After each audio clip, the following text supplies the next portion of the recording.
Did you guys hear any of the commencement speech that Harrison Butker gave to Benedictine College? And did you see any of the backlash and the hate that this guy's getting? I saw clips and pieces of it, and then I saw Will Compton put some out, and everybody was just like trying to paint Harrison Butker as like the Antichrist, which is absolutely ridiculous. I've conversed with Harrison before. Stand-up dude, incredible guy. And all he was doing was really just old-fashioned family values, man. Like, how have we gotten to a point, though, in society where, I mean, this used to be the standard. I'm somebody who wants this to be the standard again. At a Catholic commencement speech, the guy's talking about traditional Latin math and Catholicism. Shouldn't that be the standard? I'm not even Catholic. Well, it's funny. You know, we live in a world now where you get hammered for your beliefs, pretty much whatever you believe. But you would think that some of the common sense stuff there would be more common ground on, but that's one of the reasons why we get nothing done, why we can't push forward in anything, why we can't agree on anything, because even simple common sense stuff, like the men and women's sports stuff, there's people out there that'll push back against that. And if you're willing to push back against that, you're willing to push back against 2 + 2 = 4. Sure. You're willing to push back on the sky is up and the ground is down. Sure. We have no common ground. We have nowhere to start. So when we have nowhere to start, there's no way that we That's can true. And no foundation anymore. No foundation. We're so far removed from our foundation. The part I definitely want to comment on is when he was telling the story about his wife and how they met, I believe it was in middle school. Yeah. And this guy's so moved by talking about his wife being the mother to their children and being a homemaker that he starts crying in the middle of the speech about her. And the response to that is that he's misogynistic. You know, and I just, as someone who, like, my mother in our household growing up was the primary breadwinner in our family, had an awesome career still going. She basically runs a university.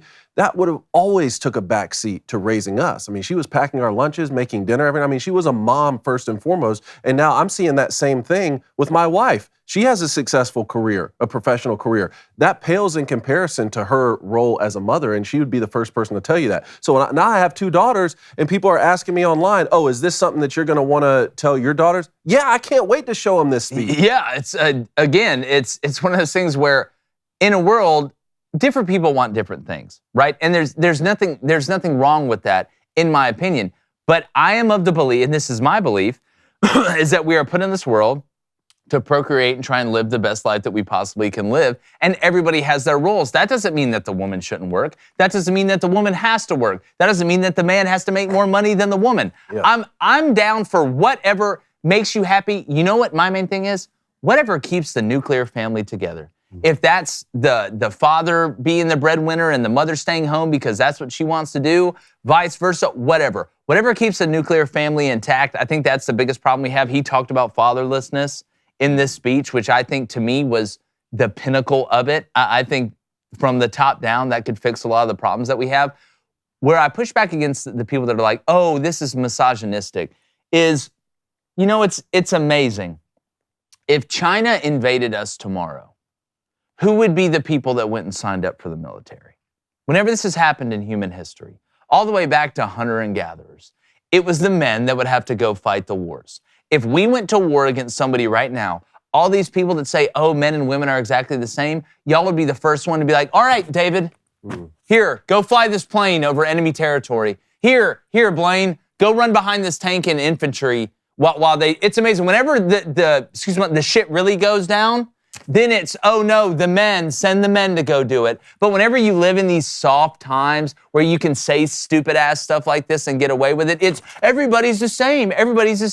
And it goes back to the quote you had earlier that you're talking about Clemson with Mike Tyson. Everybody has a plan and all this stuff is good until you get punched right in the face. That sentiment that you're talking about, I believe I saw a poster one time that came out like after the Titanic sunk. This is like a poster 100 years ago that said, votes for me turned into boats for me real quick. It's amazing.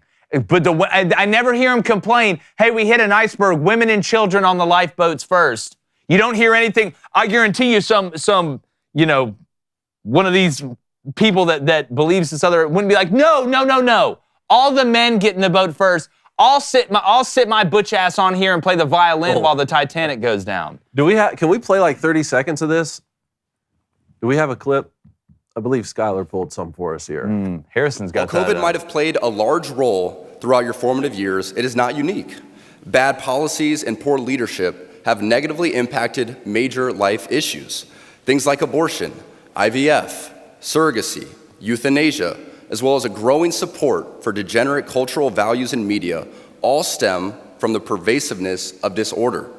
Our own nation is led by a man who publicly and proudly proclaims his Catholic faith, but at the same time is delusional enough to make the sign of the cross during a pro-abortion rally. The world around us says that we should keep our beliefs to ourselves whenever they go against the tyranny of diversity, equity, and inclusion. I am certain the reporters at the AP could not have imagined that their attempt to rebuke and embarrass places and people like those here at Benedictine wouldn't be met with anger, but instead met with excitement and pride. Not the deadly sin sort of pride that has an entire month dedicated to it, but the true God-centered pride that is cooperating with the Holy Ghost to glorify Him. I can tell you that my beautiful wife, Isabel, would be the first to say that her life truly started when she began living her vocation as a wife and as a mother. I'm on this stage today and able to be the man I am because I have a wife who leans into her vocation. I'm beyond blessed with the many talents God has given me, but it cannot be overstated that all of my success is made possible because a girl I met in band class back in middle school would convert to the faith, become my wife, and embrace one of the most important titles of all, homemaker. Yeah, I mean, that's... Look, it's again, agree with him or not, you can tell it's genuine. You know, 90% of the stuff he said, I agree with wholeheartedly, but the fact that you get vilified so much by saying the common sense stuff that he said just kind of shows you where yeah, we're and the standard shouldn't be to agree with someone 100%. Exactly. What two people out of the 8 or 9 billion people on the planet Exactly. agree 100%? Well, we say it on this show, David. But We don't want you to agree. Exactly, but the overarching sentiment of our leaders, the leaders in our country have led us on a bad path, I think is the most important part of that. I agree 100%. What's up, YouTube? Hey, do us a favor. If you hadn't, make sure you hit that subscribe button. Keep sharing the show. We really appreciate it.